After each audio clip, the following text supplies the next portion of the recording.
नमस्कार, मैं हूं आपके साथ अशोक वर्मा। आप देख रहे हैं टीवी20 न्यूज। अब शुरुआत करते हैं खबरों का सिलसिला।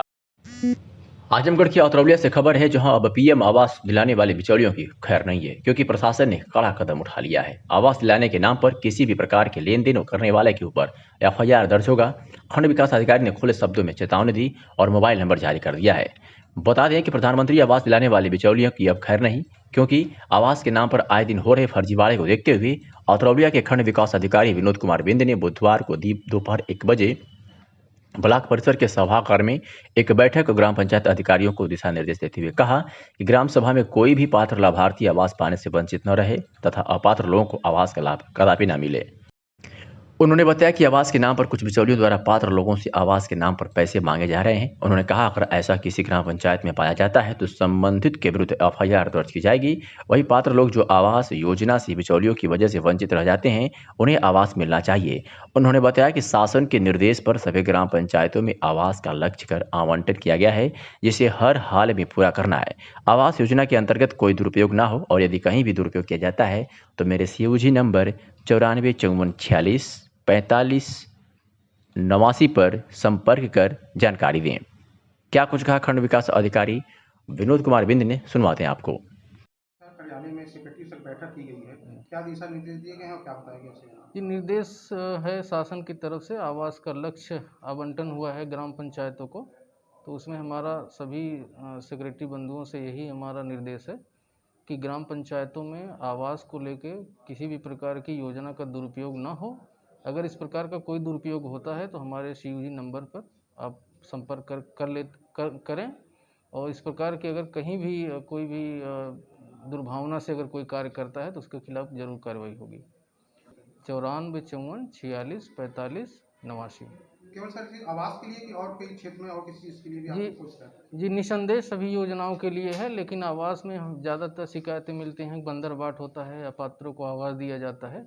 इस संबंध में बेसिकली हमारा फोकस आवास पे है, लेकिन हम सभी योजनाएं, चाहे वो शौचालय हो, चाहे वो पंचायत भवन हो, मनरेगा हो, किसी भी योजना में अगर कहीं भी दुरुपयोग की संभावना होती है तो आप निसंदेह इस नंबरों पे कॉल करके अपनी समस्या का समाधान पा सकते सर, हैं। अगर कोई शिकायत करता है तो आप किस तरह से तात्पर्य कार्य करेंगे? जी, हमारा तात्पर्य होगा कि शिकायत जो है स्वच्छ होनी चाहिए, कोई भी मानसिक दुर्भावना या राजनीति से प्रेरित ना हो। हमारा प्रयास रहेगा कि अगर शिकायत स्वच्छ है और सही है तो उसको ज़रूर हम संज्ञान में लेंगे और कार्रवाई।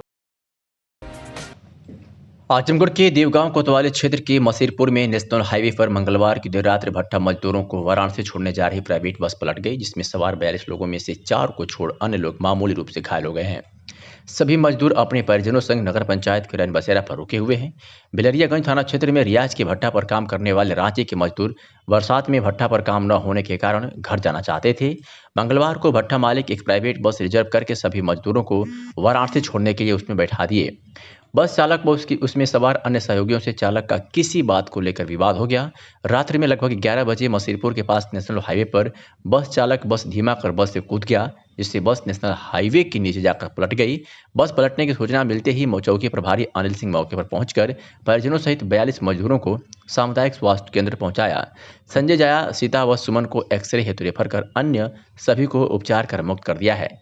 सभी 42 लोगों को नगर पंचायत के रैन बसेरा में आराम करने के लिए लाया गया।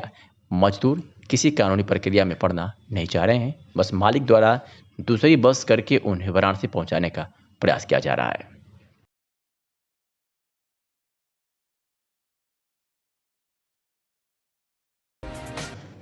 आजमगढ़ के मेहनगर विकास खंड की ग्राम सभा करौती में किसानों की सुविधा के लिए गेहूं क्रय केंद्र खोला गया है। विपणन केंद्र प्रभारी अनूप कुमार वर्मा ने बताया कि गेहूं क्रय केंद्र के अंतिम दिन भी किसानों का गेहूं क्रय किया गया है। जो किसान गेहूं बेचने के लिए खड़े थे और इन्हें टोकन मिल चुका है, ऐसे किसानों का गेहूं खरीदा जा रहा है। किसानों का गेहूं न बिके, इसके लिए प्राइवेट गोदाम बनाया गया है, जिसमें गेहूं क्रय करने के बाद रखा जाता है। विपणन केंद्र प्रभारी अनूप कुमार वर्मा ने बताया कि गेहूं क्रय केंद्र पर 10,633 कुंतल की खरीदारी हुई है, जिसमें 208 किसानों का पैसा आ गया है, बाकी 29 किसानों का पैसा अभी नहीं आया है। क्या कुछ कहा विपणन केंद्र प्रभारी अनूप कुमार वर्मा ने, सुनवाते हैं आपको। बताइए, अब तक कितने लोगों की कितने गेहूँ कितनी खरीद हो चुकी है? अब तक 10,600 समथिंग, 10,600 अभी लास्ट तक जो है क्लियर होगा शाम तक। 10,630 के लगभग हमारी खरीद हो गई है जी। और कितने लोगों का पैसा उनके खाते में चला गया है? अब खाते में जो वेबसाइट है उसके आधार पर तो 208 लोगों का पेमेंट हो चुका, उनके खाते में जा चुका है। और कितने लोगों का बाकी है अभी? अभी लगभग 29-30 लोगों का बाकी है। आज लास्ट डेट है खरीदारी की, आज हाँ, के बाद खरीदारी का आज आधिकारिक रूप से तो आज लास्ट डेट है। अभी तक लिखित रूप से कोई सूचना नहीं आई है जी। कि कल की डेट में बढ़ेगा, और जैसा होगा आज शाम तक क्लियर हो जाएगा। जी, धन्यवाद। आजमगढ़ के निजामाबाद तहसील क्षेत्र के बड़ा गांव शिव मंदिर पर अगले महीने होने वाले रुद्र चंडी महायज्ञ की तैयारियां प्रयागराज संगम तट के बाबा जगदीशा जी महाराज के सानिध्य में काम चल रहा है और रोज शाम को बाबा जगदीशाचार्य और करुणा सागर पंकज द्विवेदी द्वारा राम कथा का पाठ चलता है। आज 5वें दिन बाबा ने बताया कि जब जब अन्याय धर्म की हानि होती है तब तब नारायण ने स्वयं अवतार लिया है, इसलिए मानव को मानवता की रक्षा करनी चाहिए, जीवों पर दया करे, नित्य भगवान की भजन, माता पिता चरण स्पर्श और भाई का साथ देने वाले को कोई अहित नहीं हो सकता है। अंत में राधेश्याम मिश्र ने आरती उतारी और प्रसाद वितरण किया गया।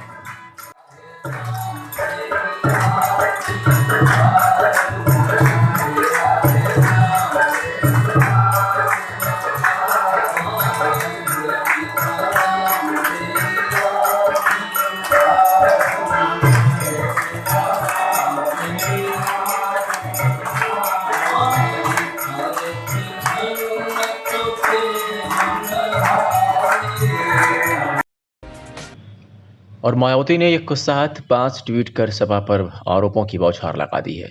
विस्तार से बताएंगे कि क्या मायावती द्वारा 5 आरोप समाजवादी पार्टी पर लगाए गए हैं। पहला आरोप है घृणित जोड़तोड़ द्वेष व जातिवाद आदि की संकीर्ण राजनीति में माहिर समाजवादी पार्टी द्वारा मीडिया के सहारे यह प्रचारित करना कि बीएसपी के कुछ विधायक टूटकर सपा में जा रहे हैं, घोर छलावा। दूसरे रूट उन्होंने कहा है कि जबकि उन्हें काफ़ी पहले ही सपा व एक उद्योगपति से मिलीभगत के कारण राज्यसभा के चुनाव में एक दलित के बेटे को हराने के आरोप में बीएसपी ने निलंबित किया जा चुका है। तो ये तीसरी ट्वीट में उन्होंने कहा है कि सपा अगर इन निलंबित विधायकों के प्रति थोड़ी भी ईमानदारी होती तो अब तक इन्हें आधार में नहीं रखती, क्योंकि इनको यह मालूम है कि बीएसपी के यदि इन विधायकों को लिया तो सपा में बगावत फूट पड़ेगी, जो बीएसपी में आने को आतुर बैठे हैं। चौथी ट्वीट में मायावती ने कहा है कि जगजाहिर तौर पर सपा का चाल, चरित्र व चेहरा हमेशा ही दलित विरोधी रहा है, जिसमें थोड़ा भी सुधार के लिए वह कतई तैयार नहीं। इसी कारण सपा सरकार में बीएसपी सरकार के जनहित के कामों को बंद किया व खासकर भदोही को नया संत रविदास नगर जिला बनाने को भी बदल डाला, जो अति निंदनीय है। वही 5वें ट्वीट उन्होंने कहा है कि वैसे बीएसपी के निलंबित विधायकों से मिलने आदि का मीडिया में प्रचारित करने के लिए कल किया गया सपा का यह नया नाटक यूपी में पंचायत चुनाव के बाद अध्यक्ष व ब्लॉक प्रमुख के चुनाव के लिए की गई पैतरेबाजी ज्यादा लगती है। यूपी में बीएसपी जन आकांक्षाओं की पार्टी बनकर उभरी है, जो जारी रहेगा। सुल्तानपुर से खबर है, जहां इंटरनेट मीडिया पर हर्ष फायरिंग का वीडियो वायरल होने के मामले को धनपतगंज पुलिस ने संज्ञान लिया है। मामले में पूर्व विधायक बाहुबली चंद्रभद्र सिंह सोनू की बहन जिला पंचायत सदस्य पर कई धाराओं में मुकदमा दर्ज कर जांच करती है। वार्ड नंबर 24 जिला पंचायत सदस्य का चुनाव जीती निर्दलीय प्रत्याशी अर्चना सिंह का बंदूक से फायरिंग करने का 2 वीडियो इंटरनेट मीडिया पर चल रहा था, जो कि इस क्षेत्र में चर्चा का विषय बन गया। इसको संज्ञान में लेते हुए धनपतगंज थानाध्यक्ष मनोज शर्मा ने मुकदमा दर्ज कर कार्रवाई शुरू कर दी है। अर्चना सिंह पूर्व विधायक चंद्रभद्र सिंह व धनपतगंज पूर्व ब्लॉक प्रमुख यशभद्र सिंह दोनों की बहन है। अर्जुना जिला पंचायत अध्यक्ष की कुर्सी के लिए भी चुनाव मैदान में उतारने को तैयार हैं। पिछले माह इनके भाई यशभद्र सिंह मोनू को भी पुलिस ने गिरफ्तार किया था। बुधवार की फायरिंग से भी लोग इसे चुनावी समीकरण से जोड़कर देख रहे हैं। पूर्व ब्लॉक प्रमुख यशभद्र सिंह मोनू ने कहा कि राजनीतिक साजिश के तहत मेरे परिवार पर फर्जी मुकदमे किए जा रहे हैं। थाना प्रभारी ने बताया कि जिस असुलहे से अर्चना सिंह फायरिंग कर रही हैं, उसे जब्त कर लिया गया है। मामले की जाँच पड़ताल जारी है। और आजमगढ़ की कंधरापुर पुलिस ने एक ऐसे कलयुगी पिता को गिरफ्तार किया है जिसने अपनी ही बेटी के साथ दुष्कर्म करने का आरोपी है। बता दें कि थाना क्षेत्र बिलरियागंज निवासी एक महिला ने थाना कंधरापुर पर शिकायत दर्ज कराई थी।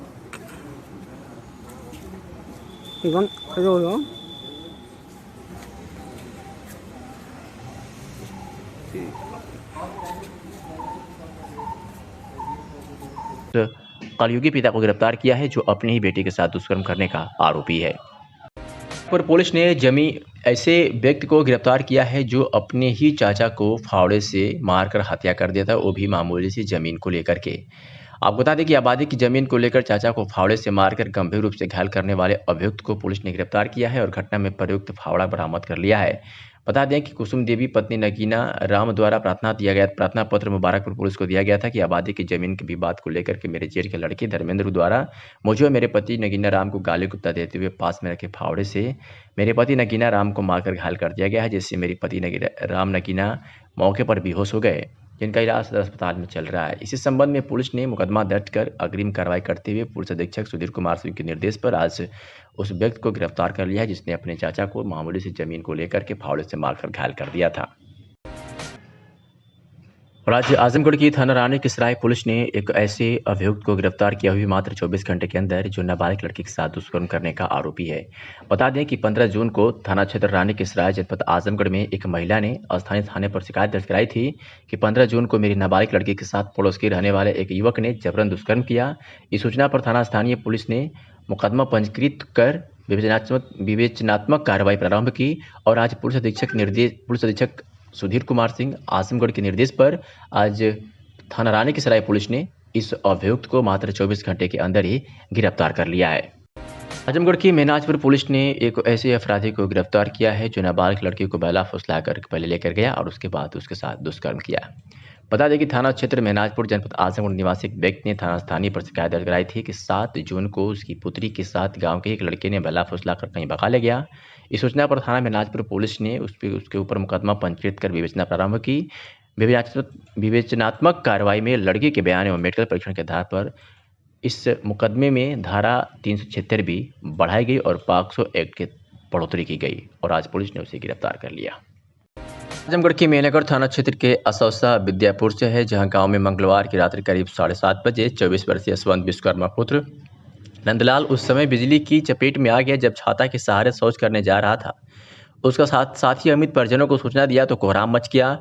आनन फानन में परिजन घायल को स्थानीय चिकित्सक के यहाँ ले गया, जहां डॉक्टरों ने उसे मृत घोषित कर दिया। घटना की सूचना मेहनगर पुलिस को दी गई। पुलिस ने शव को अपने कब्जे में लेकर बुधवार को पीएम हाउस भेज दिया। मृतक 4 भाइयों में दूसरे नंबर पर था। माता मीरा देवी और उसके नवदंपत का रोते रोते बुरा हाल है। मृतक की विगत 5 जून को ही शादी हुई थी। गांव के लोगों ने कहा कि तार टूटने की सूचना तरवा सब स्टेशन को दी गई। ग्रामीणों ने कहा कि तरवा फीडर की लापरवाही से यह हादसा हुआ है। बलिया पुलिस ने आज 5 अभियुक्तों को गिरफ्तार कर बड़ी सफलता हासिल की है और उनके पास से गांजा, बोलेरो, तमंचा व कारतूस भी बरामद कर लिया है। बता दें कि थाना सुखपुरा व एसओजी बलिया की संयुक्त पुलिस टीम द्वारा अवैध रूप से मादक पदार्थों की तस्करी करने वाले 5 अभियुक्तों को गिरफ्तार कर उनके कब्जे से 4 प्लास्टिक की बोरियों में कुल 71 किलो नाजायज गांजा, 6 अदद मोबाइल, अदद अवैध तमंचा मय कारतूस तथा बोलेरो वाहन बरामद किया गया है। पुलिस अधीक्षक बलिया के निर्देशन में अवैध रूप से मादक पदार्थ की तस्करी करने वाले अपराधियों के विरुद्ध चलाए जा रहे अभियान के क्रम में थाना सुखपुरा पुलिस व एसओजी बलिया की टीम को यह सफलता हाथ लगी है। पुलिस ने 5 अभियुक्तों को गिरफ्तार किया और उनके पास से गांजा, मोबाइल, तमंचा, कारतूस व एक बोलेरो वाहन बरामद किया है। ये सुखपुरा थाना क्षेत्र में पकड़ा गया है और ये जानकारी हुई कि ये बाहर से कहीं से लाके और आगे कहीं भेजा जा रहा था। अंतरप्रांतीय कनेक्शन है इनका और इस संबंध में अभी जांच की जा रही है और निश्चय ही इसमें अन्य लोग भी शामिल हैं, जैसे कि कहाँ से ओरिजिनेट हुआ है, कहाँ को जा रहा है। तो इस संबंध में अभी हम जांच कर रहे हैं और शीघ्र ही इसमें जो शामिल हैं, जो कॉकस शामिल है, उसको गिरफ्तार किया जाएगा।